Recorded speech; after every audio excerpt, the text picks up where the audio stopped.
चलिए, अच्छा अच्छी बात यह है कि अब आपको ब्रेक नहीं करना पड़ेगा। This is a paid version, तो ये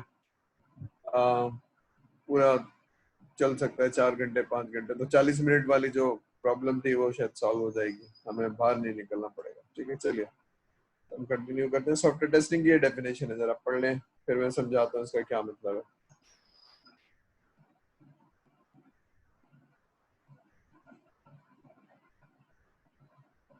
ठीक है, टेस्टिंग एक प्रोसेस है जिसमें आप देखते हैं कि फंक्शनैलिटी ऑफ ए सॉफ्टवेयर, क्योंकि आप वो रिक्वायरमेंट दी गई है और कहा जाता है कि सॉफ्टवेयर के अंदर ये फंक्शनैलिटी हो, तो उस फंक्शनैलिटी को हम चला चला के सॉफ्टवेयर को रन करके हम ये देखते हैं कि फंक्शनैलिटी वही है जो हमारा इंटेंशन था। ठीक है ना, तो वो टेस्ट केस बनाए जाते हैं, उसको चलाए जाते हैं ये देखने के लिए कि जो स्पेसिफिक रिक्वायरमेंट है वो मीट हो रही है कि नहीं है। ठीक है, या तो मीट हो रही होंगी या फिर वो नहीं मीट हो रही होंगी। नहीं मीट हो रही होंगी तो वो अनएक्सेप्टेबल बिहेवियर है। ठीक है ना, जो हमने कहा था वो एक्सेप्टेबल है। ठीक है, जो जो एक्सेप्टेबल नहीं है वो डिफेक्ट है या एरर है। ठीक है, तो हम कस्टमर को अनएक्सेप्टेबल बिहेवियर नहीं दे सकते हैं। तो हमें टेस्ट करना है, हमारे पास टेस्ट इंजीनियर है, डेवलपर के बाद टेस्ट इंजीनियर है, और हमें देखना है कि डिफेक्ट फ्री सॉफ्टवेयर जो है ना कस्टमर के पास जाए। ठीक है, तो ये एक प्रोसेस है। और भी बहुत सारी डेफिनेशन है।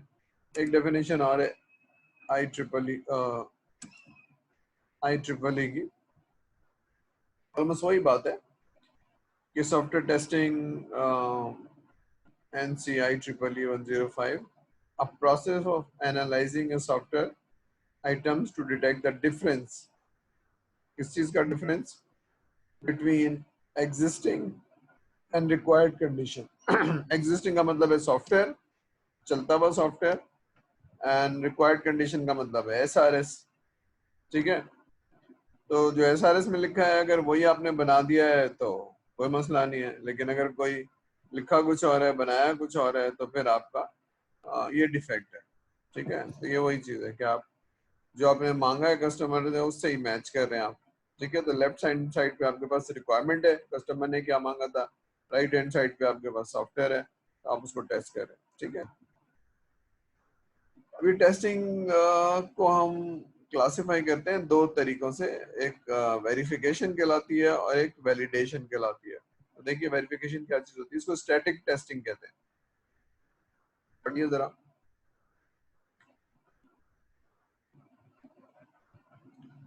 ठीक है, तो आपको कुछ टर्मिनोलॉजी अब याद रखनी होगी।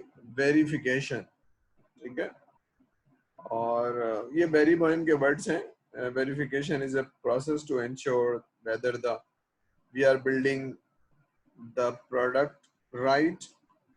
मैं बताता हूँ इसका क्या मतलब है। To verify the requirements which we have, to verify whether we are developing the product accordingly or not. इसका मतलब है कि जो हम प्रोडक्ट बना रहे हैं उसमें हमारे SDLC के स्टेप सही हैं, requirement is healthy, correct, using right templates.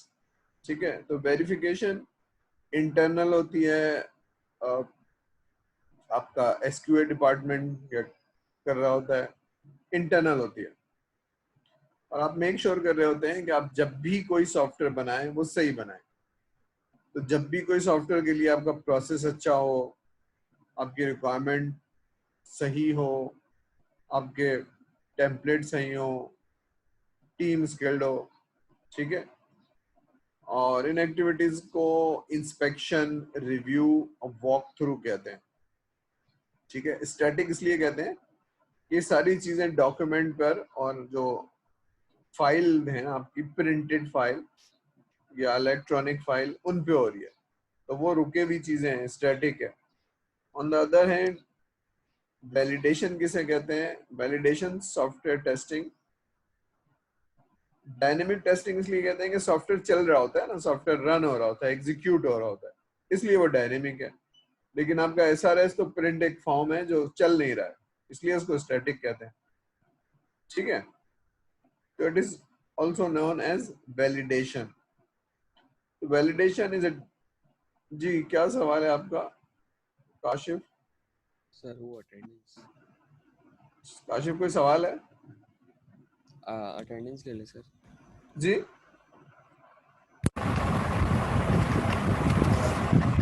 की आवाज नहीं आ रही है, बोलिए। अटेंडेंस ले ले। अटेंडेंस ले लो, अच्छा ठीक है, चलिए अटेंडेंस ले ली जाए जनाब। हाँ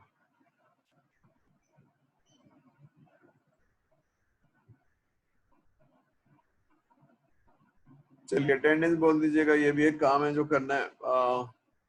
अहमद रजा, अहमद है नहीं है। मोहम्मद अली, प्रेजेंट।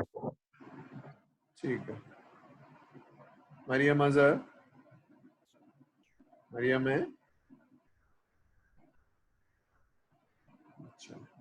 अब्दुल्ला बिन हुसैन, अब्दुल्ला, सर उन्होंने चैट पे प्रेजेंट लिखा है। अच्छा चैट पे रखा है। नेहा फातिमा, नेहा, नेहा है। Mohammad Haseeb, present sir. Kashif, present. Somesh Kumar, Somesh, sir Neha ने भी चैट पे प्रेजेंट लिखा है। नेहा ने भी चैट पे प्रेजेंट लिखा है। विशाल कुमार, विशाल, सर विशाल ने भी चैट पे प्रेजेंट लिखा है। सही है। चलिए मैं जरा चैट को भी ऑन कर लूं। सही है, सही है। चलिए मोहम्मद माज, प्रेजेंट सर।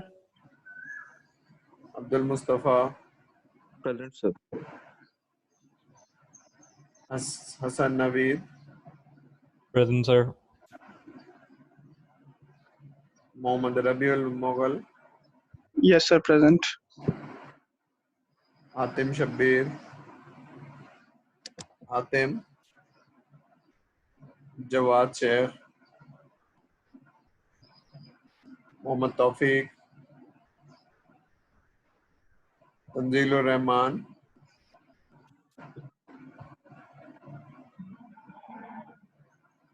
विशाल का आ गया कि जी हातिम साहब भी सर प्रेजेंट है। तौफीक और हातिम ने भी चैट पे प्रेजेंट लिखा है। जी दिख रहा है आपको, मैंने ऑन कर लिया। और कौन है?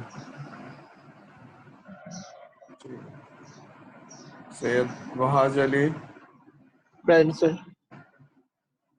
ठीक है। चलिए एक दफा फिर से देख लेते हैं। सर आपने मेरी नहीं लगाई। प्रेजेंट।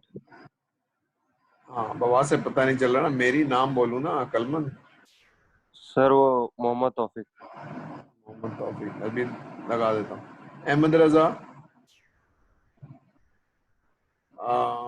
मरियम अजहर, समोश कुमार या सुमेश कुमार, जवाद शेख, मोहम्मद तौफीक। चलिए ठीक है, ये लग गई सबकी।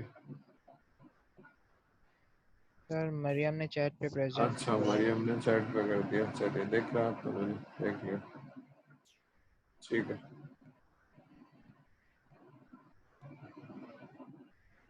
ठीक है चलिए, अभी अटेंडेंस तो हो गई है, इसको हम सेव कर लेते हैं, इसको खत्म कर लेते हैं। ठीक है, हम कहाँ जा रहे हैं? दोबारा से पढ़ने जा रहे हैं, ठीक है। अब ये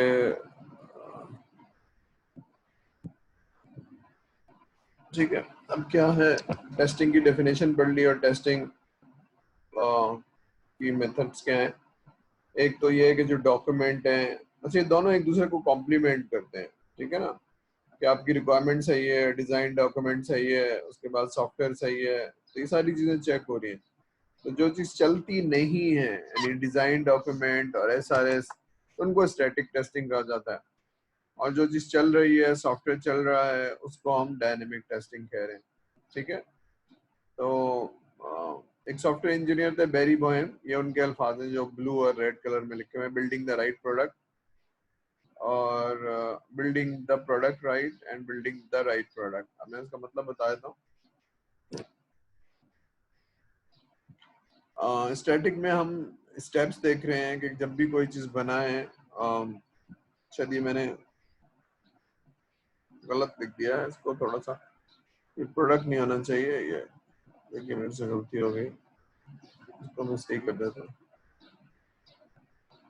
ये राइट ऐसे है, ठीक है, इसी तरह से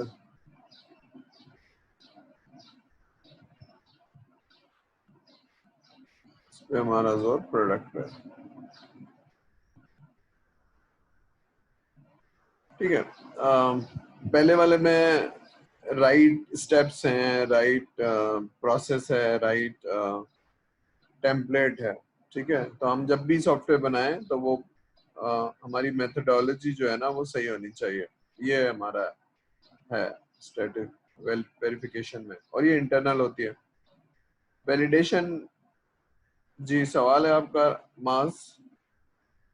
जी सर, मुझे एक चीज़ पूछनी थी सर। आपने जो वो क्विज डाला है, उस क्विज में आपने सर लिखा नहीं है कौन से चैप्टर से क्विज आएगा। फर्स्ट 2 चैप्टर छोड़ दीजिए, तो जो लेक्चर्स है ना 2 3 नहीं सॉरी 1 2 के बाद 3 4 5 वो पढ़ लीजिए। सर चैप्टर मतलब लेक्चर लेक्चर 3 4 5 से आएगा। जी 3 4 5 पढ़ लीजिए अब, ठीक है। Okay sir, thank you. जी डायनेमिक टेस्टिंग क्या चीज़ है? डायनेमिक टेस्टिंग ये है कि जी आप प्रोडक्ट सही बना रहे हैं। तो प्रोडक्ट सही कैसे बना रहे हैं? आप ये देखते हैं कि जो सॉफ्टवेयर की फंक्शनैलिटी है वो रिक्वायरमेंट से मीट कर रही है कि नहीं कर रही, ठीक है। तो यहाँ स्टेप्स देख रहे थे, यहाँ प्रोसेस को देख रहे थे, यहाँ पर आप प्रोडक्ट को देख रहे थे, ठीक है। तो यहाँ पर हम कह रहे थे इंस्पेक्शन, रिव्यू, वॉक थ्रू, यहाँ पर actually testing the software application, ठीक है। तो सॉफ्टवेयर एप्लीकेशन की टेस्टिंग या फंक्शनल टेस्टिंग समझ लीजिए, ये आपकी डायनेमिक टेस्टिंग कहलाती है, ठीक है। अब इसके लेवल्स पढ़ लेते हैं। लेवल्स का मतलब है, ठीक है, ये लेवल्स हैं कि हमने पहले थोड़ा सा चेक करना है, फिर उसको मिला के चेक करना है, फिर सबको मिला के चेक कर लेना है, ठीक है। तो ये हो गया small part, bigger part and then complete part.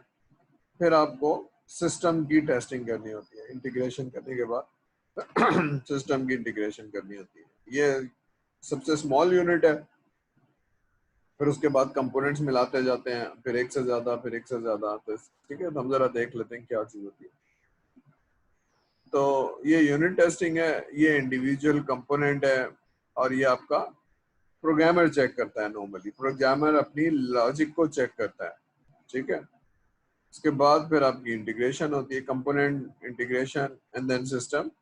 फिर ये सिस्टम लगता है कस्टमर के पास, तो कस्टमर उसकी यूएटी करता है, यूजर एक्सेप्टेंस टेस्ट, ठीक है, यूएटी कहलाती है। देख लेते हैं, पढ़ लीजिए क्या है। The smallest independent and testable part, ठीक है, ये यूनिट कहलाती है। जैसे मैं प्रोग्रामर हूँ और मुझको कुछ काम दिया गया है, तो मैंने आज प्रोग्रामिंग की, तो that's not a small unit. 2 दिन 3 दिन में मैंने एक स्मॉल यूनिट बना दिया, एक रिपोर्ट बना दी, 2 रिपोर्टें बना दी। अब उस रिपोर्ट में मैं डेटा डाल के, डेटाबेस कोई डमी डेटाबेस डाल के उसमें से फेच करा के, तो मैं देखूंगा कि मेरी लॉजिक सही है कि नहीं है, सही रिपोर्ट आ रही है कि नहीं आ रही है। या मैंने कोई स्क्रीन डाला हुआ है, बनाया हुआ है, तो मैं देख के डमी डेटा डाल के उसमें जरा देखूंगा कि डेटा सही आ रहा है कि नहीं आ रहा है। तो मैं खुद ही चेक करूंगा उसकी लॉजिक, उसकी फंक्शनैलिटी जो मैंने बनाया ना, मैं अपनी तसल्ली के लिए कि इसकी फंक्शनैलिटी सही है कि नहीं है, बना के मैं आगे नहीं करूंगा, तो मैं खुद ही चेक करूंगा। तो खुद ही चेक करना इज ए यूनिट टेस्ट। ये टेस्ट इंजीनियर नॉर्मली नहीं करेगा, ठीक है ना। तो मैं अपनी बनाई हुई चीजों को चेक करूंगा, ठीक है। तो it is the first step in testing environment is generally conducted by the developers, ठीक है। डेवलपर्स करता है, या फिर वो कहते हैं जरा तुम चला के देखो उसको, तो बराबर वाले से कह देगा। तो ये टेस्ट इंजीनियर नहीं, इंटरनली हो रही है, ठीक है, क्योंकि मैंने बनाया तो मैं अपनी लॉजिक या अपने आउटपुट खुद ही चेक कर रहा हूँ. This form of testing is really perform by the test engineer. Normally नहीं होती है, ठीक है. In order to perform integration testing is important. First तो पहला क्या है कि आपका यूनिट सही चल रहा हो. यूनिट सही चल रहा होगा तो फिर हम दो चीजों को मिला के चेक करेंगे. जब यूनिट ही नहीं सही चल रहा तो फिर हम आगे नहीं जाएंगे, ठीक है. तो ये in order to perform unit testing it is important to have well defined unit test plan, ठीक है. आप बना के चेक कर लेंगे, खुद ही देख लेंगे, फिर आप बताएंगे कि जी मैंने तो अपना टेस्ट कर लिया, उसका कोई रिकॉर्ड होगा. पढ़ लीजिए, को मैं समझाता हूँ फिर.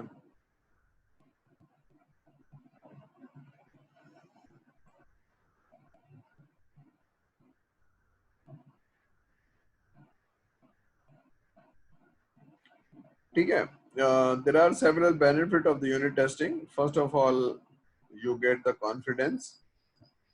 क्या कॉन्फिडेंस है कि भाई जा रहे यूनिट तो सही चल रहे हैं, अब इनको जोड़ जोड़ के देखते हैं. अगर यूनिट ही नहीं सही चल रहे हैं, उनकी टेस्टिंग नहीं हुई, तो फिर आपको आगे जाने का कोई फायदा नहीं है, ठीक है. तो unit testing gives you confidence कि all units are working correctly, ठीक है. तो ठीक है, तो when you start unit testing parallel, अब ये होता क्या है कि आप टेस्ट करते जाते हैं, बनाते जाते हैं और टेस्ट करते जाते हैं, बनाते जाते हैं और टेस्ट करते जाते हैं. तो जिसका लॉजिक सही नहीं है वो सही कर लेगा, ठीक है. It took like a slow process as many defects are uncovered, क्योंकि ज़्यादा से ज़्यादा अपनी बेसिक लॉजिक को चेक करें ना, तो बार बार चेंज हो रही है, बार बार चेंज हो रही है, लेकिन बहरहाल ये डेवलपर खुद ही करता रहता है. इससे क्या होता है, इससे कोड रिफाइन हो जाता है, बेहतर हो जाता है, ठीक है ना. ये पहली फाउंडेशन है, उसके बाद फिर वो तेज चलना शुरू हो जाता है. सॉरी,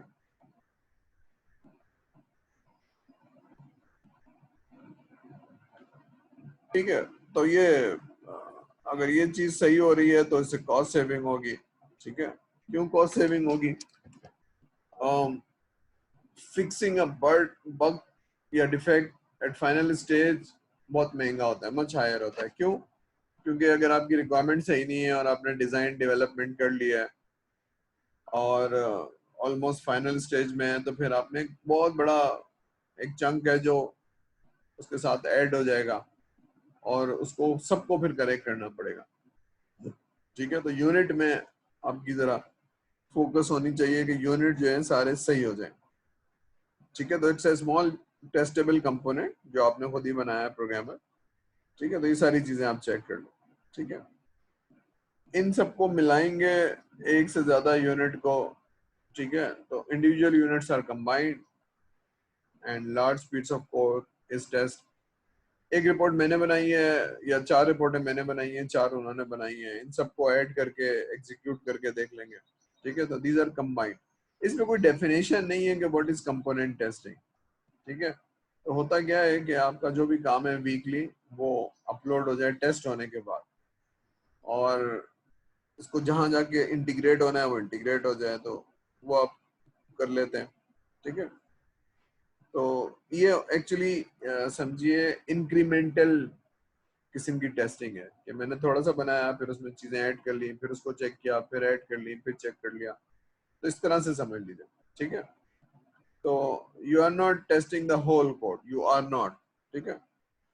अभी एक एग्जांपल दे दिए कि स्टूडेंट रिकॉर्ड जो हमने वो पढ़ा था ना, DFD स्टूडेंट रिकॉर्ड, तो उसमें 2 मॉड्यूल्स, एक अपलोड रिजल्ट है और एक सेव रिकॉर्ड है, ठीक है. तो एक सेव रिकॉर्ड है, तो मैंने जो कुछ बनाया है वो सेव रिकॉर्ड है. उसके बाद मैंने दूसरा मॉड्यूल बनाया कि जनाब वो अपलोड कर रहा है रिजल्ट किसी दूसरी एप्लीकेशन में. फिर दोनों को मिला के मैंने चेक किया, दोनों तो अलग अलग काम कर रहे हैं, फिर दोनों को मिलाया तो जी एक मॉड्यूल दूसरे मॉड्यूल से सही बात कर रहा है कि नहीं कर रहा. दैट इज कंपोनेंट टेस्टिंग, ठीक है. ठीक है, ये समझ लीजिए कि ग्राफिकली अगर आप सिस्टम बना रहे हैं तो उसमें मॉड्यूल होंगे, बहुत सारे मॉड्यूल के कंपोनेंट्स होंगे, उसके यूनिट्स होंगे, ठीक है. तो एक मॉड्यूल बनाने के लिए आपको यूनिट होंगे, फिर उसको जोड़ेंगे, कंपोनेंट बनेंगे. ये मॉड्यूल बन गया, दूसरा बन गया, तीसरा बन गया. तो ये एक्चुअली कंपोनेंट्स को आप ऐड कर रहे हैं, फिर आप मॉड्यूल्स को ऐड करेंगे, फिर आप सिस्टम की टेस्टिंग करेंगे, ठीक है.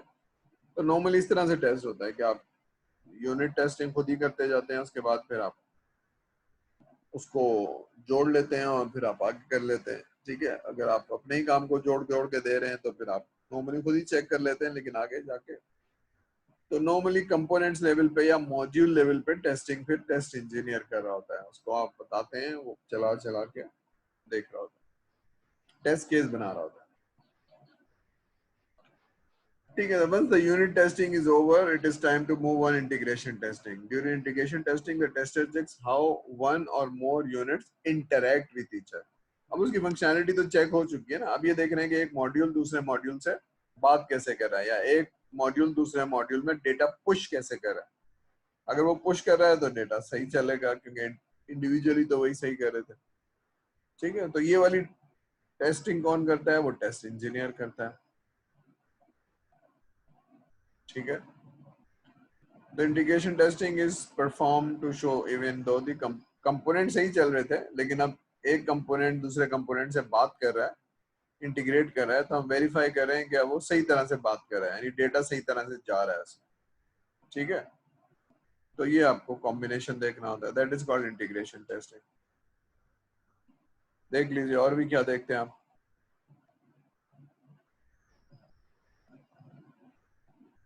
इसको मैं बड़ा कर लूं।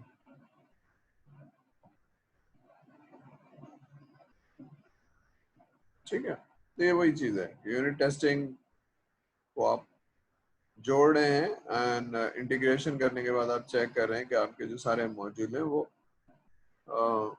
वैसे ही परफॉर्म कर रहे हैं जिसकी आपकी एक्सपेक्टेशन है। जब ये जोड़ दिए गए, जब इंटीग्रेट कर दिए गए, तो ये सारे वैसे ही काम कर रहे हैं। ठीक है, ये थोड़ी सी वो दी हुई है कि इंटीग्रेशन टेस्टिंग कैसे होती है, बिग बैंग होती है, टॉप डाउन होती है, बॉटम अप होती है। ठीक है, तो अगर छोटा सा सॉफ्टवेयर है तो बिग बैंग हो जाएगी, यानी एक दफा सॉफ्टवेयर बनाने के बाद टेस्टिंग हो जाएगा, लेकिन अगर बड़ा सॉफ्टवेयर है तो ऐसा नहीं होता है। ठीक है, ये छोटा छोटा टेस्टिंग होती है, मॉड्यूल की टेस्टिंग होती है। ठीक है, तो वो बॉटम अप और टॉप डाउन दोनों अप्रोच हो सकती है। अब हम जरा देखेंगे कि टॉप डाउन और बॉटम अप अप्रोच क्या होती है। ठीक है, तो नॉर्मली ये ज्यादा यूज होती है, जो थोड़ा थोड़ा बनाते जाओ और चेक करते जाओ, थोड़ा थोड़ा बनाते जाओ और चेक करते जाओ, कंबाइन करते जाओ। ठीक है, बिग बैंग नॉर्मली नहीं होती है। सिस्टम टेस्टिंग, अब सारा सिस्टम एज ए होल हो गया, अब हमने एक प्रोडक्ट बना दी, अब इसको देखते हैं। अब इसमें नॉर्मली हम फंक्शनैलिटी नहीं देख रहे होते हैं, इसमें हम परफॉर्मेंस देख रहे होते हैं कि अब डेटा सही तरह से उठा रहा है, परफॉर्मेंस सही है, रिस्पॉन्स सही दे रहा है। ठीक है, ये सारी चीजें हम देख रहे हैं एज ए होल। ठीक है, तो ये क्योंकि अभी कस्टमर को डिलीवर करनी है ना, तो ये सारी चीजें, फंक्शनल एंड टेक्निकल स्पेसिफिकेशन। ठीक है, तो फंक्शनल एंड नॉन फंक्शनल। ठीक है, ये जो आप देखते हैं ना, फंक्शनल एंड नॉन फंक्शनल, तो सारी चीजें आप चेक करेंगे, रिस्पॉन्स टाइम, ये सारी चीजें। ठीक है, आखिरी चीज क्या, it is very important to create a scenario similar to the real time scenario. अब देखिए, ये रियल टाइम सिनेरियो क्या है? रियल टाइम सिनेरियो ये कि जनाब मैंने ये सॉफ्टवेयर बनाया अपने सॉफ्टवेयर हाउस में, तो सही चल रहा है, और तो अगर एनवायरनमेंट वही है, एनवायरनमेंट का मतलब है वही ऑपरेटिंग सिस्टम है, उसी तरह की मशीन है, तो ये बहुत सही है। लेकिन कस्टमर के पास नॉर्मली हाई एंड मशीन होगी, I don't know operating system का वर्जन कौन है, तो ये सारी एनवायरनमेंट आपको क्रिएट कर लेनी चाहिए। दूसरी बात ये है कि जनाब आपके पास तो डेटा है नहीं, वहाँ तो 10 लाख लोगों का डेटा है, जब उस पर चलाएंगे तो वो रिस्पॉन्स स्लो हो जाएगी। तो पॉसिबली आप ऐसा कर लें कि लोड टेस्टिंग कर लें, या उसको उस तरह का लोड दे के देख लें, या उनसे डेटा मंगवा लें। ठीक है, तो ये उस तरह का रियल सिनेरियो क्या करते हैं, तो आप टूल लगा लेते हैं, टूल से आप लोड बढ़ाते जाते हैं, जो एक आदमी का लोड है उसको आप 10 कर लेते हैं, 100 कर लेते हैं, 1000 कर लेते हैं, जिससे आप वो सिनेरियो क्रिएट कर पाते हैं। ठीक है, वरना क्या है कि सिस्टम आपके यहाँ तो बहुत चल रहा था, लेकिन जब आप बैंक में चलाएंगे या जहाँ पे भी चलाएंगे वहाँ कस्टमर का डेटा बहुत ज्यादा है, यूजर बहुत ज्यादा है, तो रिस्पॉन्स टाइम बहुत स्लो हो जाएगा, फिर आप परेशान होंगे, वापस आएंगे, फिर उसकी लॉजिक सही करेंगे, फिर उसकी चीजें सही करेंगे। तो यहाँ पर आप सिमिलर एनवायरनमेंट क्रिएट कर लेते हैं जिससे आप टेस्ट कर पाएंगे। ठीक है, ठीक है, तो ये अच्छा, एक बात और भी है कि आपकी एनवायरनमेंट सॉफ्टवेयर डेवलपमेंट की अलग होती है, नॉर्मली सर्वर अलग होता है और आपका जो टेस्ट एनवायरनमेंट है वो अलग होता है। ठीक है, इसलिए अलग अलग होता है कि आप सॉफ्टवेयर बना रहे हैं, पैचेस लगे हुए हैं, वो एनवायरनमेंट बिल्कुल जबरदस्त है बनाने वाली, उसी पे टेस्टिंग नहीं होती है, टेस्टिंग होती है अलग, ताकि आप, क्योंकि जब कस्टमर को टेस्ट करवा रहे होंगे तो उसका सिनेरियो अलग होगा, डेवलपमेंट एनवायरनमेंट नहीं होगी, क्या इंस्टॉल करना है, कौन सा पैच लगाना है, डेटा कैसे कॉन्फ़िगर करना है, वो सब आप टेस्ट एनवायरनमेंट में करते हैं दोबारा से। ठीक है, तो मेक श्योर कि कोई चीज मिस ना हो जाए। ठीक है, तो कस्टमर के पास कोई चीज नहीं है और आप सॉफ्टवेयर डेवलपमेंट में तो है आपके पास वो, तो फिर वो नहीं चलेगा, परेशानी होगी, समझ में नहीं आएगा। ठीक है, तो system testing is a black box testing. अभी हम जरा पढ़ेंगे टाइप्स में, तो अभी टाइप नहीं पढ़े, हम लेवल पढ़ रहे हैं। ठीक है, तो system testing is purely black box, तो हम देखेंगे ब्लैक बॉक्स टेस्टिंग क्या है। ठीक है, तो ठीक है, अच्छा, ब्लैक बॉक्स टेस्टिंग, अभी बस याद रखिए कि black boxing system test is checked as per the requirement. ठीक है, the system is carried out by the user's point of view, तो इसलिए इसको ब्लैक बॉक्स कहते हैं। यानी अंदर क्या है वो हम नहीं देखते, हम ये देखते हैं कि कस्टमर कैसे देखता है सॉफ्टवेयर को, तो customer as a black box देखता है, प्रोग्रामिंग को नहीं देखता है, टूल को नहीं देखता है, वो तो देखता है कि बस मैं क्या डाल रहा हूँ और क्या नहीं डाल रहा हूँ। ठीक है, तो हम उसको ब्लैक, जब टाइप्स पढ़ेंगे तो हम जरा देख लेंगे। This type of testing is carried out to check the behavior of the application. यही सारी ब्लैक बॉक्स की डेफिनेशन दे रहा है। ठीक है, तो सिस्टम टेस्टिंग क्या करती है, एप्लीकेशन के आर्किटेक्ट और बिजनेस की रिक्वायरमेंट को देख लेती है। तो बिजनेस की रिक्वायरमेंट क्या है कि जो यूजर ने कहा है वही होनी चाहिए, that is black box. Architect क्या है, परफॉर्मेंस, रिस्पॉन्स। ऐसा नहीं है कि एक रिपोर्ट में चला रहा हूँ तो 4 मिनट बाद चल रही है, तो उसको तो लेस देन अ मिनट चलना चाहिए, तो ये परफॉर्मेंस होगी। आर्किटेक्ट अगर सही नहीं होगा तो वो देर से उठा के लाएगा, सब जगह से ढूंढ के लाएगा, सीक्वेंशियल चेकिंग कर रहा हो। ठीक है, तो टेस्टिंग लेवल समझ में आ गया, यूनिट समझ में आ गया, कंपोनेंट समझ में आ गया, उसके बाद जनाब इंटीग्रेशन हो गई, फिर आखिरी चीज हमने सिस्टम टेस्टिंग कर ली। सिस्टम टेस्टिंग में हमने, बाकी टेस्टिंग में हम परफॉर्मेंस चेक नहीं कर रहे थे, हम आर्किटेक्ट नहीं चेक कर रहे थे, रिस्पॉन्स टाइम नहीं चेक कर रहे थे, लेकिन सिस्टम टेस्टिंग में सारी चीजें कर रहे हैं, फंक्शनैलिटी भी देख रहे हैं, रिक्वायर्ड फंक्शनैलिटी है कि नहीं, फिर हम ये देख रहे हैं इसका रिस्पॉन्स टाइम वही है कि नहीं है जो एक्सपेक्टेशन है। ठीक है, नॉन फंक्शनल में आपने कहा था कि जनाब ये रिपोर्ट जो है ना लेस देन अ मिनट चलनी चाहिए, तो वो लेस देन मिनट चल रही है कि नहीं चल रही है। ठीक है, ये कंसोलिडेट रिपोर्ट है जो 10 मिनट में चलनी चाहिए वो अलग है। ठीक है, या जो 20 मिनट में चलनी चाहिए वो अलग है, उसमें ह्यूज डेटाबेस पूरे पाकिस्तान का उठा के लाता है तो थोड़ा टाइम लगाता है, वो 10-15 मिनट में चेक करता है, तो हमें मालूम है। लेकिन ये वाली रिपोर्ट तो 1 मिनट से अंदर अंदर चलनी चाहिए, तो वो फंक्शनैलिटी टेस्ट करता है। अब हम पढ़ें टाइप्स। ठीक है, अभी देखिए बहुत सारी प्रोडक्ट, ये कोई 16 नाम है, तो हम इसको एक एक करके जरा समझ लेते हैं, जहाँ समझ में नहीं आए वहाँ पूछ लीजिएगा। और अब ये टर्मिनोलॉजीज आपको थोड़ी सी याद रखनी पड़ेगी। ठीक है, FYP के हवाले से भी और थोड़ा सा इंडस्ट्री में जाते हुए हमें पता हो कि क्या चीज़ होती है क्या नहीं होती। ठीक है, तो हम लोगों की टर्मिनोलॉजीज जो अभी तक मेरा एक्सपीरियंस रहा है वो बहुत ख़राब है। अल्फा का कॉन्सेप्ट सही नहीं है, बीटा का कॉन्सेप्ट सही नहीं है।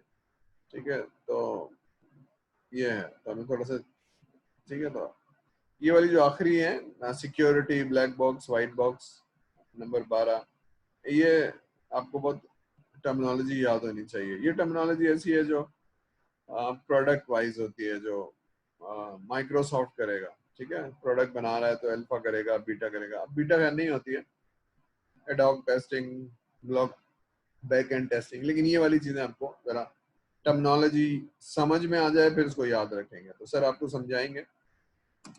ठीक है, तो अल्फा टेस्टिंग क्या होती है जरा पढ़िए, इसके आगे मैंने लिख दिया फॉर प्रोडक्ट।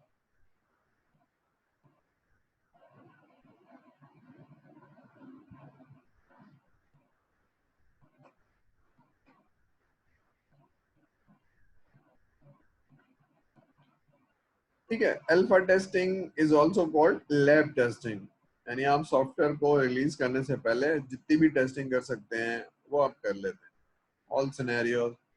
तो एग्जॉस्टिव टेस्टिंग तो पॉसिबल नहीं है कि हर चीज चेक की जाए, लेकिन जो मैक्सिमम चीजें हैं वो आप टेस्ट कर लेते हैं। तो ये फंक्शनल टेस्टिंग और अल्फा टेस्टिंग या लैब टेस्टिंग। ठीक है, लैब इसलिए कह रहे हैं कि अभी बाहर नहीं आई है प्रोडक्ट, जितनी टेस्टिंग कर लें उसके बाद फिर आप प्रोडक्ट को रिलीज कर देते हैं मार्केट में। ठीक है, तो आपने माइक्रोसॉफ्ट की विंडोज बनाई है, तो जितनी टेस्टिंग करनी थी वो आपने कर ली और उसके बाद फिर आप उसको रिलीज कर देते हैं। ठीक है, तो ये नॉर्मली प्रोडक्ट की बात हो रही है। जो बड़ी बड़ी कंपनीज हैं ये प्रोडक्ट को रिलीज करती हैं अल्फा टेस्टिंग करके। ठीक है, अब ये कॉन्सेप्ट खत्म होता जा रहा है, अब वो रिस्क नहीं लेती हैं अल्फा टेस्ट करने का और बाहर रिलीज नहीं करती हैं। ठीक है, तो alpha testing is conduct at the developer side. ठीक है, in house virtual user environment can be created for this testing.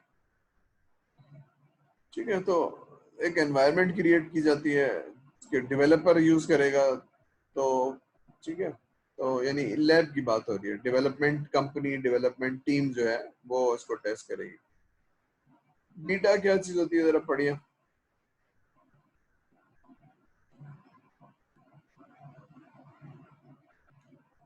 ठीक है, ये टर्मिनोलॉजी याद रखिए, लेकिन अब ये सिलसिला खत्म हो गया है। आज से 5 साल 10 साल 5 साल तो खैर नहीं, ज्यादा हो गए, 10-11 साल पहले क्या करते थे कि जितनी टेस्टिंग हमने कर ली थी उसके बाद फिर हम बीटा रिलीज करते थे। बीटा रिलीज का एडवांटेज ये था कि इसकी लाइसेंसिंग नहीं होती थी, इस पे आपको कोई पैसे देने की जरूरत नहीं है, लाइसेंसिंग नहीं होती थी इसकी। क्योंकि अभी कस्टमर जो कंपनी है माइक्रोसॉफ्ट या सैप, खैर सैप तो नहीं रिलीज करता था, ये जो ऑपरेटिंग सिस्टम या छोटी छोटी रिलीज है ये क्या करते थे, प्रोडक्ट कस्टमर को देते थे कि अब आप टेस्ट करें और इसमें कोई बग है तो रिपोर्ट करें। ठीक है, तो होता क्या था कि रियल एनवायरनमेंट में टेस्ट हो जाता था, और अगर मेरे पास 50 टेस्ट इंजीनियर हैं तो उन्होंने चेक कर लिया। अब तो यहाँ तो पूरा कस्टमर है ना, जिसको चाहिए हम दे देंगे, 100 200 400 1000 लोग सब जाके टेस्टिंग करेंगे, चलाएंगे और फिर बग रिपोर्ट करेंगे कि जी इसकी स्क्रीन में ये है। तो उससे हमारी टेस्टिंग बहुत अच्छी हो जाती थी, और वो जो प्रोडक्ट है वो अगर आप चलाना चाहें चल रही है तो बहुत अच्छी बात है। ठीक है, क्योंकि वो अभी फाइनल रिलीज नहीं है।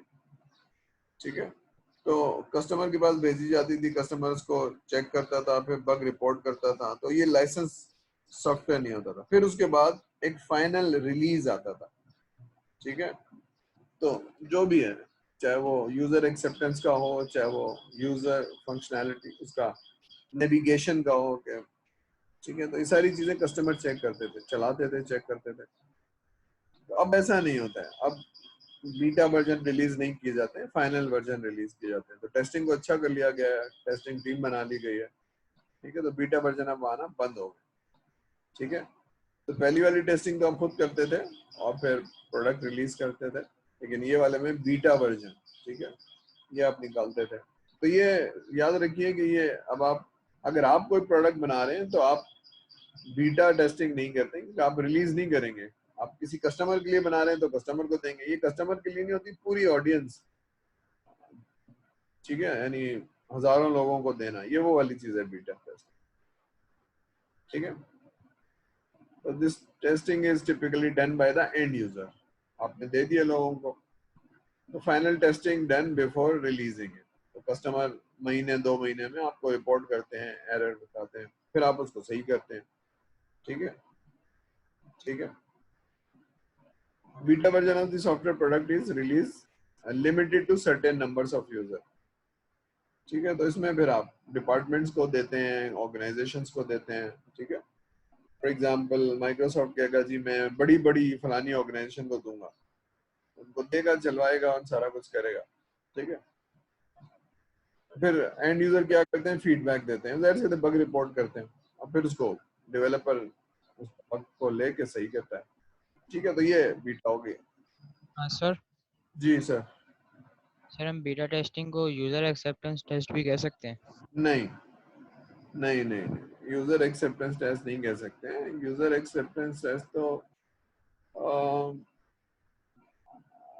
देखिए ना, ये प्रोडक्ट नहीं होगी, फिर वो कस्टमाइज सॉफ्टवेयर है। आप एक सॉफ्टवेयर हाउस हैं और मीजान बैंक ने आपको सॉफ्टवेयर, तो you know the non customer, ये ऑडियंस नहीं है कि पूरी दुनिया उसको यूज कर रही है। कोई भी घर में ले जाके माइक्रोसॉफ्ट वर्ड तो चला सकता है, लेकिन यहाँ तो प्रोडक्ट बनाई है आपने मीजान बैंक के लिए।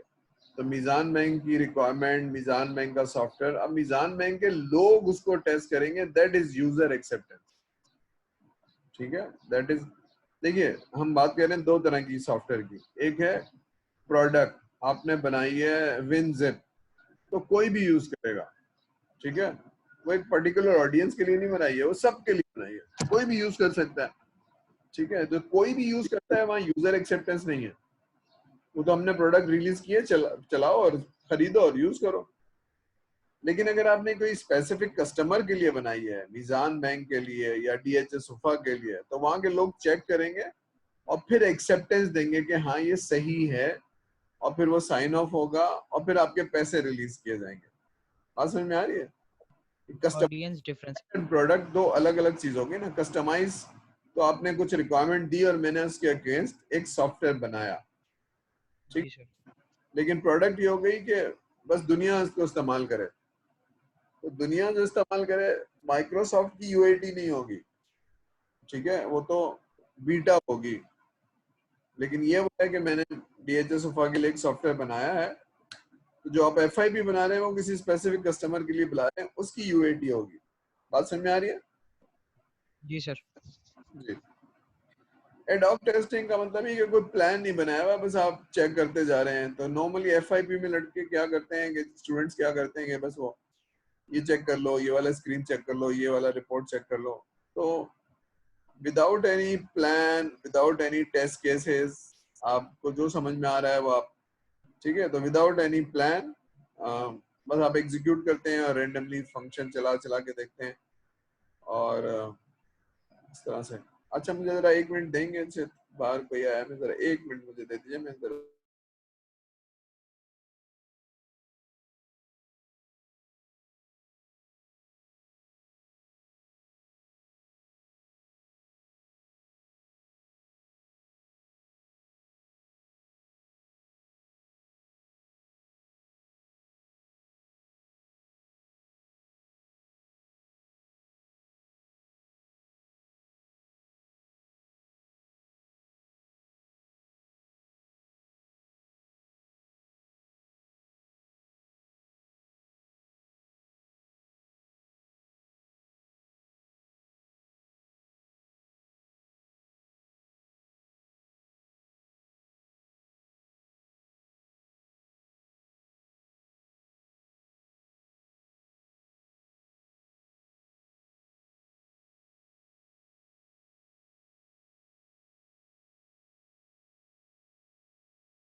चलिए। तो ठीक है, तो ये एडहॉक टेस्टिंग है कि जो मर्जी में आ रहा है वो आप करे जा रहे हैं रेंडमली। ठीक है, तो there is no plan, there is no, ठीक है, तो बस इसको एडहॉक टेस्टिंग कहते हैं। लेकिन जिसकी प्रॉपर प्लानिंग होगी, टेस्ट केसेस बनेंगे, ठीक है, तो ये मैंने लिख दिया है कि सॉरी सॉरी सॉरी कि नॉर्मली जो मेरी ऑब्जर्वेशन है कि एफआईपी में कोई टेस्ट प्लान नहीं होता, कोई टेस्ट केसेस नहीं होते, ठीक है, तो ये आप कर रहे होते हैं, खुद ही कर रहे होते हैं, कोई स्पेसिफिक रोल नहीं है टेस्ट इंजीनियर वाला। तो इनफॉर्मल तरीके से आप कुछ भी कर लें, बस एडहॉक है ना कि बस कर लिया हमने सर, 4 चीजें चेक कर ली हैं, तो that is ad hoc testing. Back and testing, back and testing क्या होती है कि आप जब डेटाबेस बनाते हैं तो उसमें डेटा पुश करके पुल करके देखते हैं कि जनाब उसमें जा भी रहा है डेटा के नहीं जा रहा। अभी फ्रंट एंड स्क्रीन तो नहीं बनी है या फ्रंट एंड से बन गई है, कोई एरर आ रहा है, तो आप क्या करते हैं, व्हेनेवर इनपुट और data is entered on the front end application, तब ये जा भी रहा है कि नहीं जा रहा है, तो हम जरा देख लेते हैं कि डेटा वहां तक पहुंच भी रहा है कि नहीं पहुंच रहा। तो डेटाबेस को चेक करना, फिर वहां से रिट्रीव करके देखना, ठीक है। तो फंक्शनैलिटी नहीं चेक हो रही, लेकिन ये डेटा की फ्रंट एंड और बैक एंड की कम्युनिकेशन जरा देखी जा रही है, ठीक है। तो जो भी आपके पास डिफरेंट किस्म के सॉफ्टवेयर है, डेटाबेस है, उसमें आप चेक करते हैं, ठीक है। MS SQL, Oracle, MySQL, Postgres, ठीक है। अब ये सारी चीजें आप डाल के देख लेंगे, ठीक है। तो इसी तरह से आप और चीजें भी देख लेते हैं, उसका स्ट्रक्चर, टेबल का स्कीमा। तो ये बैक एंड की टेस्टिंग है। तो बैक एंड का मतलब ये है कि आप स्क्रीन की बात नहीं करें और डेटाबेस की बात करें, ठीक है, ठीक है। ठीक है, तो क्या करते हैं आप, GUI is not involved, tester are directly connected to the database, वो रन कर लेते हैं क्यूरीज और डाल के देख लेते हैं कि जनाब, ठीक है। तो क्योंकि आप यही देख रहे होते हैं कि डेटाबेस में जा रहा है कि नहीं जा रहा, तो डेटा लॉस तो नहीं हो रहा, डेटा लॉक तो नहीं हो रहा, डेटा करप्ट तो नहीं हो रहा, ठीक है। तो ये भी एक टेस्टिंग है, तो ठीक है नॉर्मली। तो this is also critical fixing before the system go live, तो ये आपको चेक करने की जरूरत है। That is back and. तो डेटाबेस के अंदर क्यूरी लगा के डायरेक्टली चेक करके ये आप देखें। ब्राउजर कंपैटिबिलिटी, ब्राउजर कंपैटिबिलिटी क्या है कि जो सॉफ्टवेयर आपने बनाया है, अगर आपने इंटरनेट बेस्ड एप्लीकेशन बनाई है, तो जो आप ब्राउजर आप चला रहे थे उसमें तो वो चल रहा है, लेकिन कहीं और चलाते हैं तो वो नहीं चलता है। तो इसलिए आप 2-3-4 ब्राउजर्स पे आप चला के देख लेते हैं कि वो कंपैटिबल है कि नहीं, ठीक है। तो इंटरनेट बेस्ड एप्लीकेशन पे वर्जन का और उसकी किसी और चीज का, ठीक है। तो अच्छा, पहले 2 ही होते थे, फिर 3 हो गए, अब तो बहुत सारे हैं, ठीक है। तो ये आपको चेक करना जरूरी है बिफोर कि डिफरेंट ब्राउजर्स पे चल रहा है कि नहीं चल रहा, ठीक है, ठीक है जनाब। तो अब ये डिफरेंट ब्राउजर हैं, फायरफॉक्स है, ओपेरा है, क्रोम है, नेटस्केप है, सफारी है, ठीक है। तो ये आपको देखना होगा। बैकवर्ड कंपैटिबिलिटी टेस्टिंग, अब ये नॉर्मली प्रोडक्ट के ऊपर होता है, ये कस्टमाइज एप्लीकेशन में नहीं होता है, प्रोडक्ट पे होता है।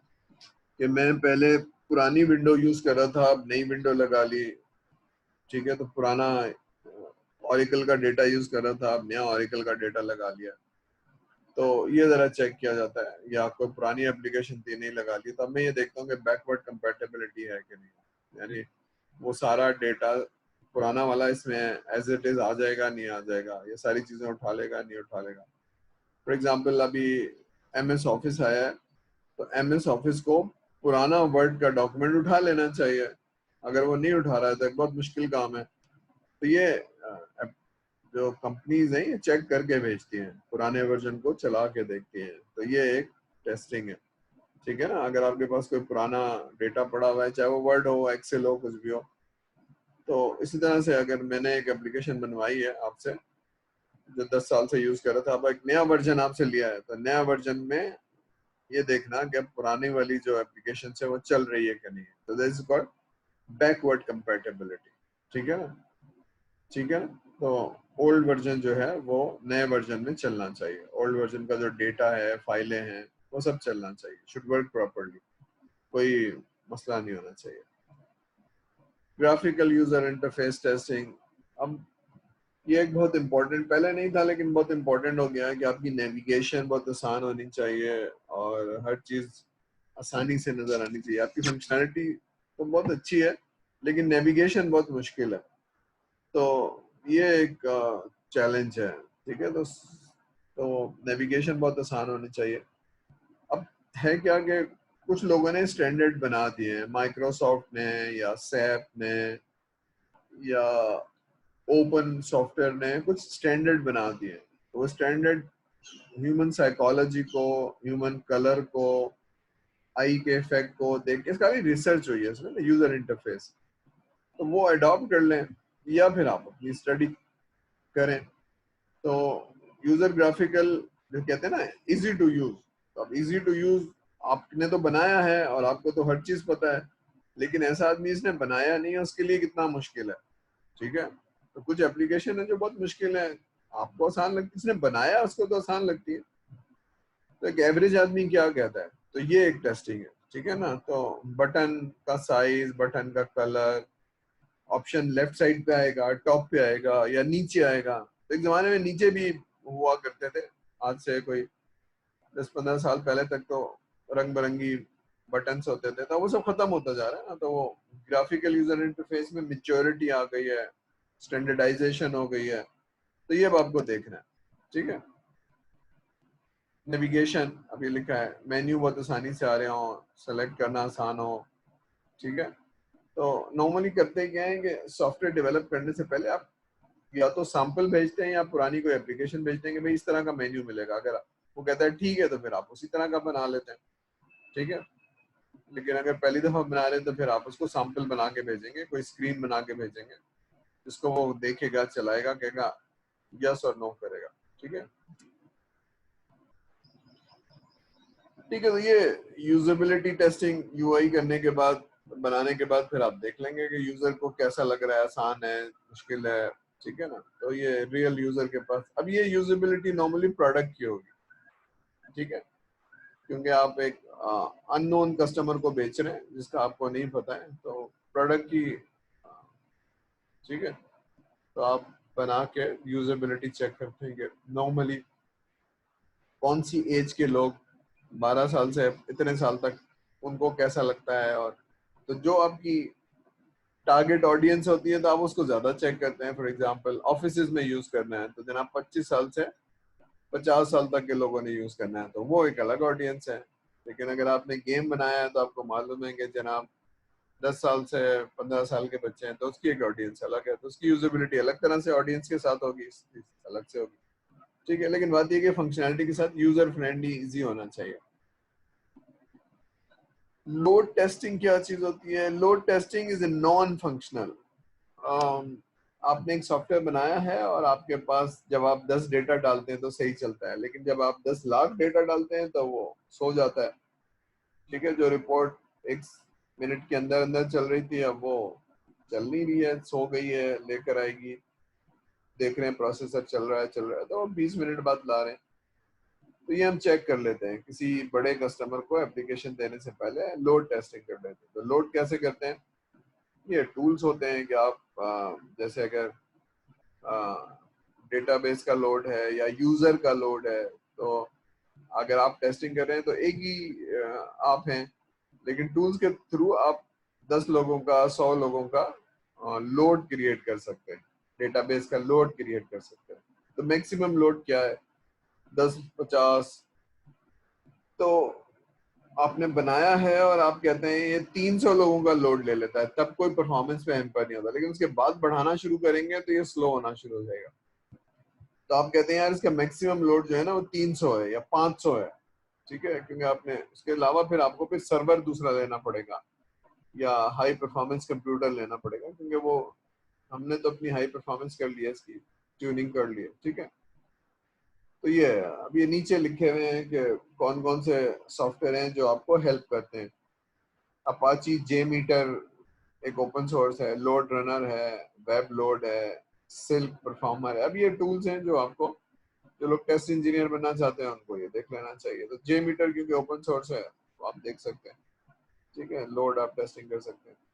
तो अपाची जो भी चीज़ है वो सब ओपन सोर्स है, यानी उसकी कोई लाइसेंस नहीं है, खरीदने की जरूरत नहीं है। स्ट्रेस टेस्टिंग, अभी लोड का जो मैक्सिमम है जिसपे एप्लीकेशन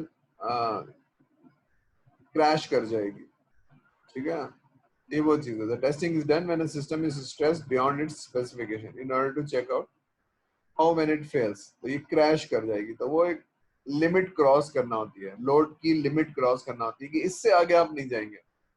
तो मैंने कहा ना कि 300 करती है, तो 300 से आप कितना जा सकते हैं? 300 से 350 जा सकते हैं, इसके बाद आप चलाएंगे तो फिर हमारी कोई जिम्मेदारी नहीं है। तो that is called stress testing.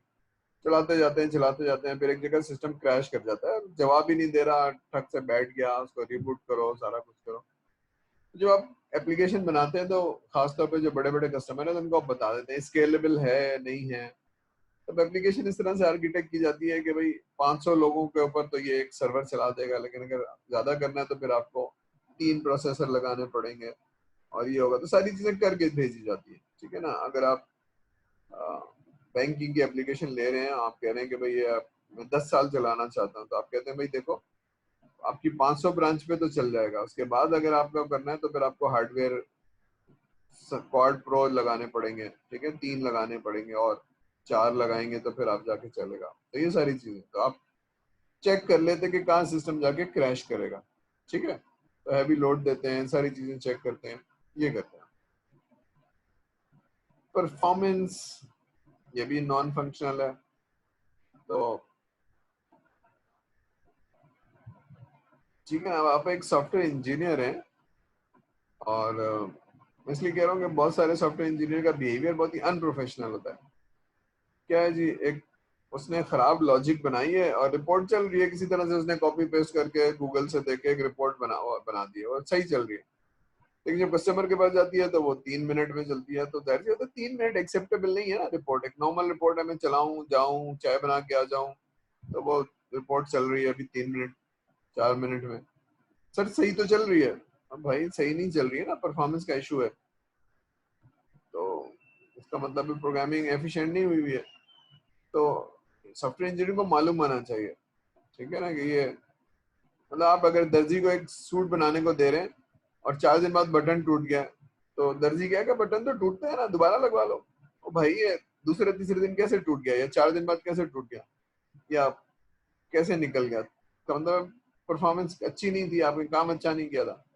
तो ये सारी चीजें देखने की जरूरत है। कुछ चीजें इम्प्लाइड कि आप किस तरह से प्रोफेशनली चीजों को डिजाइन करते हैं, देखते हैं सारी चीजें। फंक्शनैलिटी चलना एक अलग बात है, लेकिन उसका सही तरह से चलना, ठीक है। तो एक्सेप्टेबल बिहेवियर, ठीक है, तो उसमें 5 सेकंड में आनी चाहिए, 15 सेकंड में आनी चाहिए, 40 सेकंड में आनी चाहिए, what ever is the criteria, ठीक है, फास्ट।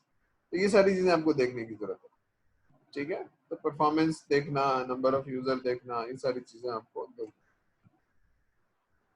ठीक है। This term is often interchangeably used with the stress and load testing. Actually होता क्या है कि परफॉर्मेंस डिफरेंट लोड्स पे देखी जाती है ना। अभी स्ट्रेस को हटा दीजिए, लोड पे, डिफरेंट लोड पे, तो एक खास लोड पे उसकी परफॉर्मेंस बिल्कुल सही है, 300 पे बिल्कुल सही है, लेकिन उसके बाद फिर परफॉर्मेंस लो होना शुरू होती है, ठीक है। तो 350 पे परफॉर्मेंस फिर भी एक्सेप्टेबल रहती है।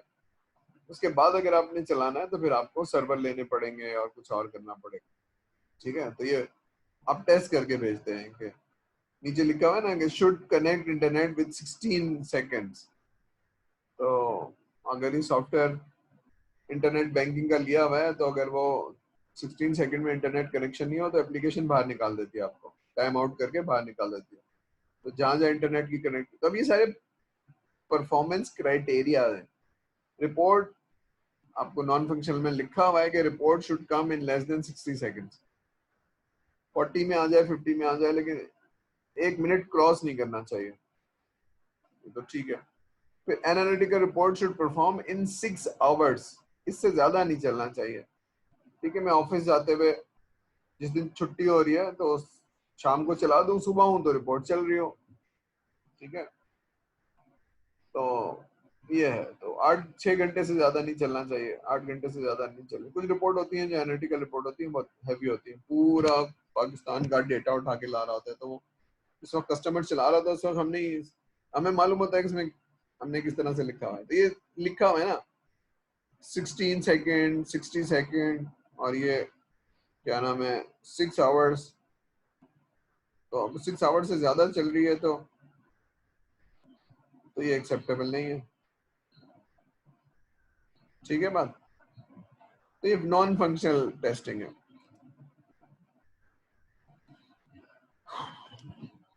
रिग्रेशन क्या चीज होती है, जरा पढ़ लीजिए, फिर मैं समझाता हूँ रिग्रेशन क्या चीज होती है। अब ये टर्मिनोलॉजी थोड़ी सी इंपॉर्टेंट है, आपको याद रखनी चाहिए। रिग्रेशन,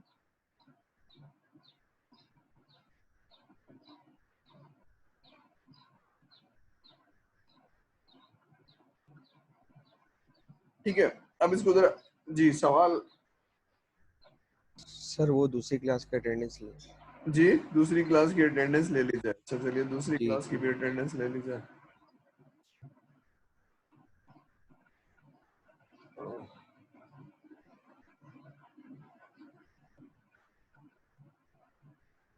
चलिए जनाब, दूसरी क्लास की भी अटेंडेंस ले ली जाए।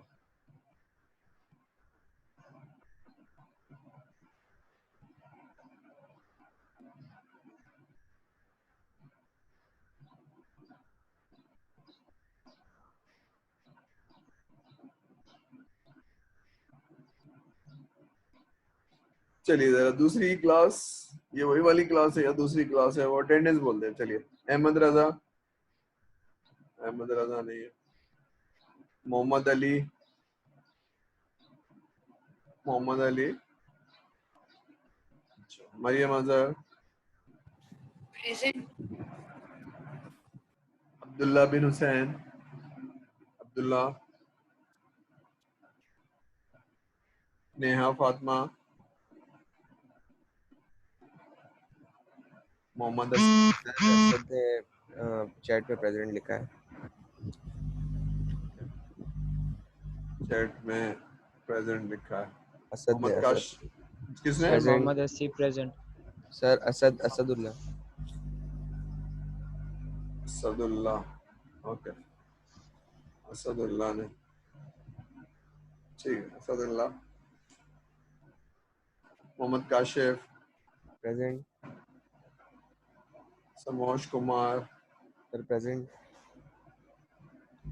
विशाल कुमार, काशिफ प्रेजेंट। जी मोहम्मद काशिफ प्रेजेंट, एब्सेंट लगाई भी आपने। Sorry sorry, Mohammad Kashif present है। समोश है, Somesh. Vishal Kumar, Yes, sir. Somesh present. Ramesh Somesh present या विशाल? समोश, Somesh, sir. Somesh. ठीक है। Vishal, Mohammad Maaz, present sir. Abdul Mustafa, Present, sir. Hasan Naveed, Present, sir. Mohammad Rabiul Mughal, Yes, sir. Present. Hatim Shabbir, sir Jawad हाथ शेख, में चार्ट में लिखा है। ओके, हातिम ने चैट में लिखा। जवाद शेख, मोहम्मद तौफीक, तंजीलुर रहमान, सर तंजील का इंटरनेट डिस्कनेक्ट हो गया है और मोहम्मद तौफीक ने चैट पे प्रेजेंट लिखा है। मोहम्मद तौफीक ने चैट पे लिखा है, इनका इंटरनेट कनेक्ट हो गया है। चलिए मोहम्मद सैयद वाज अली, प्रेजेंट सर। ठीक है। चलिए देख लें जरा किसी की अटेंडेंस रह गई हो। अहमद रजा नहीं है आज, मोहम्मद अली नहीं है, और विशाल कुमार नहीं है, और जवाद शेख नहीं, ठीक है। ठीक है, चलिए हम अटेंडेंस को क्लोज करते हैं और लेक्चर्स को, ठीक है। चलिए तो रिग्रेशन को हम थोड़ा सा पढ़ लेते हैं, थोड़ी सी अंग्रेजी पढ़ते हैं, उसके बाद फिर रिग्रेशन टेस्टिंग पढ़ते हैं। तो रिग्रेस एंड प्रोग्रेस, तो प्रोग्रेस अंग्रेजी में कहते हैं आगे जाने को, और रीग्रेस कहते हैं पीछे जाने को, ठीक है। तो इस कॉन्सेप्ट से पढ़ेंगे अंग्रेजी के तो समझ में आ जाएगा कि रिग्रेस का मतलब है पीछे जाना, प्रोग्रेस का मतलब है आगे जाना। तो पीछे कैसे जाएंगे टेस्टिंग में, तब जरा पढ़ते हैं। Testing an application as a whole for the modification if any module or functionalities test is termed as regression.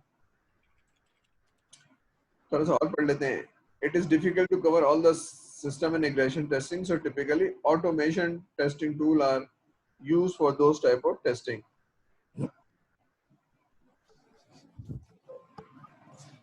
ठीक है, अब ये regression क्या चीज है? आगे तो नहीं है कुछ, नहीं आगे कुछ नहीं है। Regression testing, I am surprise कि मैंने ज्यादा नहीं लिखा, उसकी एक डायग्राम है जो मुझे शायद बना देनी चाहिए थी। रिग्रेशन टेस्टिंग ये है कि देखिए एक एप्लीकेशन है जिसमें 4 स्क्रीन नजर आ रही है आपको, तो वो मैंने स्क्रीन को टेस्ट केस बनाया और टेस्ट किया, ठीक है। मैं यहाँ लिख देता हूँ ताकि आपको समझ में आए कि मैं क्या कह रहा हूँ, ठीक है। मैंने एक टेस्ट केस बनाया, ये तो या तो पास होगा या फेल होगा, ठीक है ना। तो अगर टेस्ट केस फेल है और मैं दोबारा से टेस्टिंग कर रहा हूं, तो ये तो खैर बात सही है कि ये रीटेस्टिंग है, ठीक है ना। ये कब है? अगर फेल है तो, ठीक है, ये अगर फेल है तो ये रीटेस्टिंग है, ठीक है। लेकिन अगर ये टेस्ट केस पास था तो फिर मैं क्यों टेस्ट कर रहा हूं दोबारा से? आपके ख्याल में टेस्ट केस अगर पास था,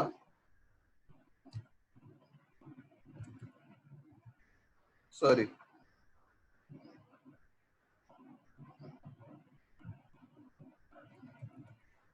टेस्ट केस फेल था तो मुझे तो दोबारा से करना ही चाहिए। लेकिन अगर टेस्ट केस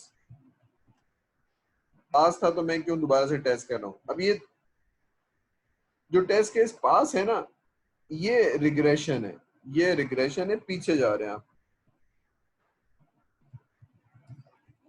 बात समझ में आ रही है कि जो आप टेस्ट करेंगे वो तो या तो पास होगा या फेल होगा। तो पास को मैं ब्लू कलर देता था। एक्सक्यूज मी सर, एक मिनट मैं कर लूं, फिर मैं आपसे पूछता हूँ। जी अब पूछिए, क्या पूछ रहे हैं? जी सर वो आपकी स्लाइड नहीं शो हो रही, पहले मैं शो हो रहा। सॉरी सॉरी सॉरी सॉरी, मैं ये देख रहा हूँ कि कुछ बोल नहीं रहा था, सॉरी। ठीक है, तो रिग्रेशन टेस्टिंग क्या है? रिग्रेशन टेस्टिंग ये है कि मॉडिफिकेशन हो तो उसको दोबारा से टेस्ट करने को दोबारा से, ठीक है। तो अब ये है कि आपने एक टेस्ट केस बनाया है, टेस्ट केस पास होगा या फेल होगा। तो अगर फेल है तो दोबारा टेस्ट करना है ना, क्योंकि जब तक वो पास नहीं हो जाएगा मुझे टेस्ट करते रहना है, क्योंकि हम खराब प्रोडक्ट कस्टमर के पास नहीं भेज सकते हैं। कस्टमर के पास वही प्रोडक्ट जाएगी जिसके टेस्ट केसेस पास हो गए थे। तो ये जब तक पास नहीं हो जाएगा ये वाला टेस्ट केस, तो मैं दोबारा से चलाऊंगा, फिर दोबारा से चलाऊंगा, दोबारा से। दिस इज कॉल्ड रीटेस्टिंग, ठीक है। लेकिन एक टेस्ट केस था जो पास हो गया है, वो दोबारा से चलाना, आपके ख्याल में क्यों चलाऊंगा मैं?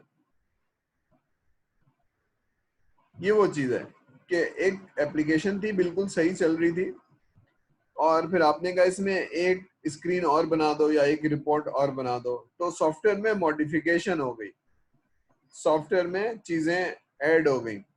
तो हम ये देखते हैं कि ऐड होने से एग्जिस्टिंग फंक्शनैलिटी पे तो कोई फर्क नहीं पड़ा। तो जो टेस्ट केस पहले चल रहे थे वो तो नहीं खराब हो गए, वो फंक्शनैलिटी तो डैमेज नहीं हो गई। इसलिए हम इसको कहते हैं रिग्रेशन टेस्टिंग, क्योंकि सॉफ्टवेयर चलता हुआ सॉफ्टवेयर था जिसमें टेस्ट केसेस पास हो गए थे, लेकिन फीचर ऐड करने की वजह से, फंक्शनैलिटी ऐड करने की वजह से बाकी कहीं डैमेज तो नहीं आया।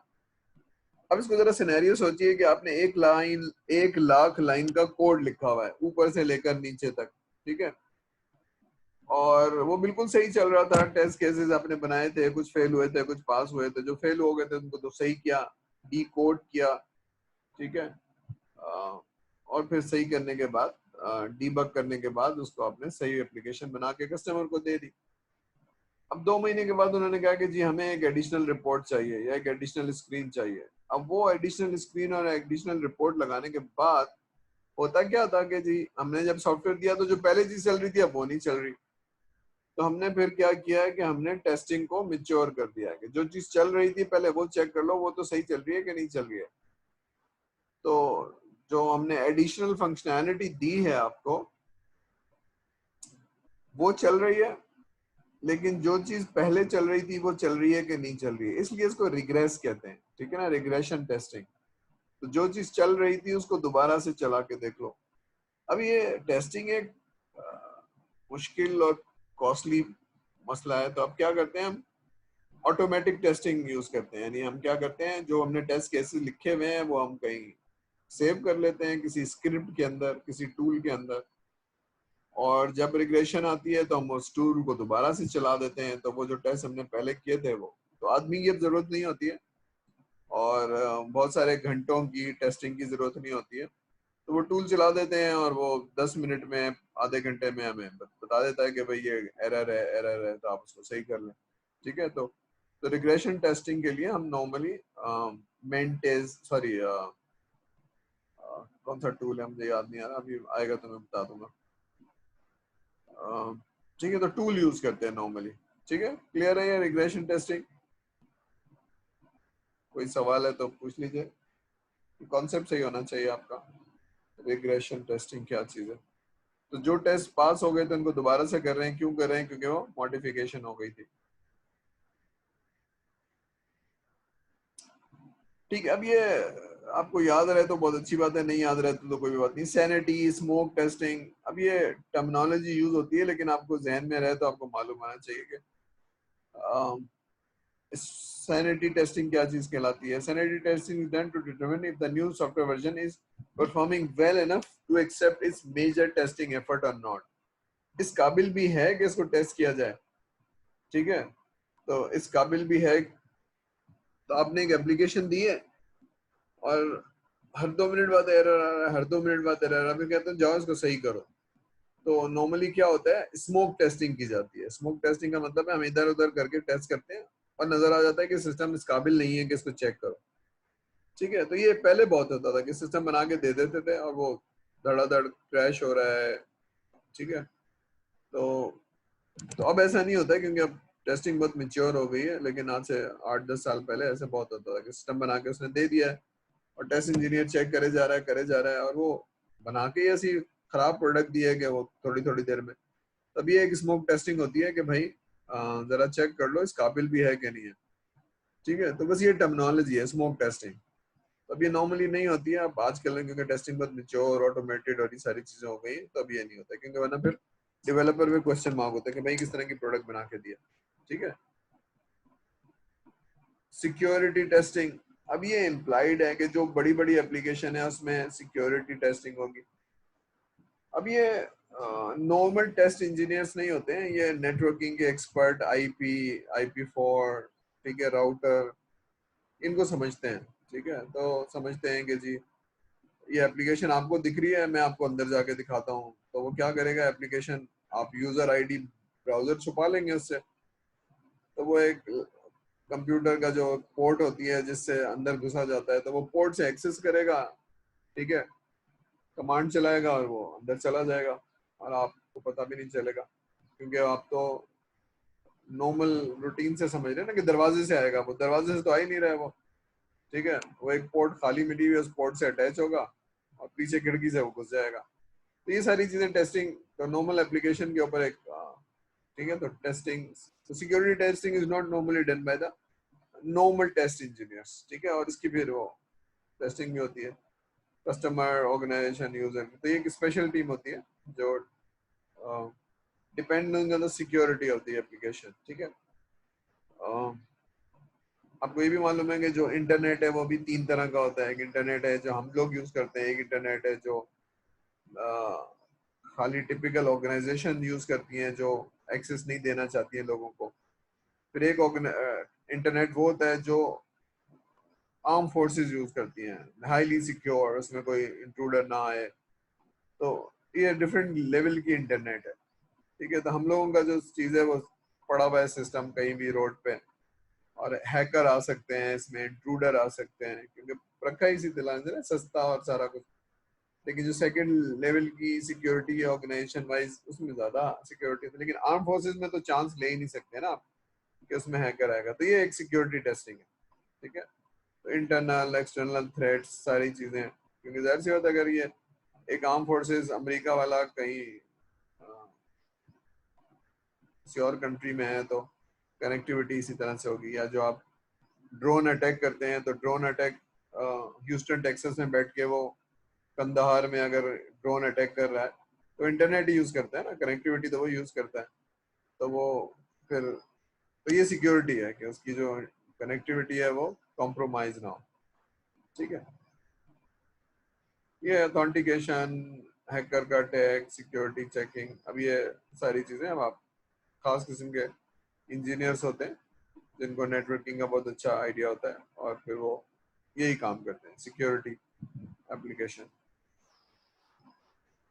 ठीक है, चलिए, तो there are 2-3 slides. Black box testing क्या होती है और वाइट बॉक्स क्या होती है। तो अगर आपको मैंने सॉफ्टवेयर दिया हुआ है और उसमें कुछ स्क्रीन है और उसके कुछ आउटपुट है, मैं ये डालता हूँ और ये आ जाता है, तो that is black box testing. तो ये फंक्शनैलिटी टेस्टिंग भी कहलाती है और ब्लैक बॉक्स। तो सॉफ्टवेयर को हम as a black box use कर रहे हैं, ठीक है।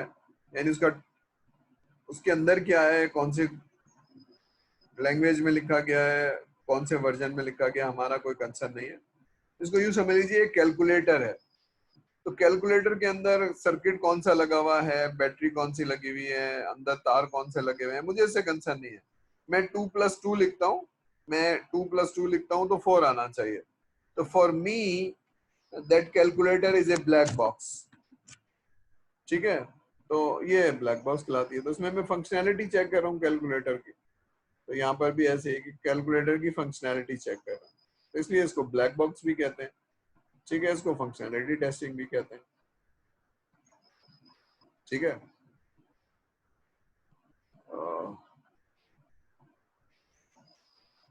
ठीक है जनाब।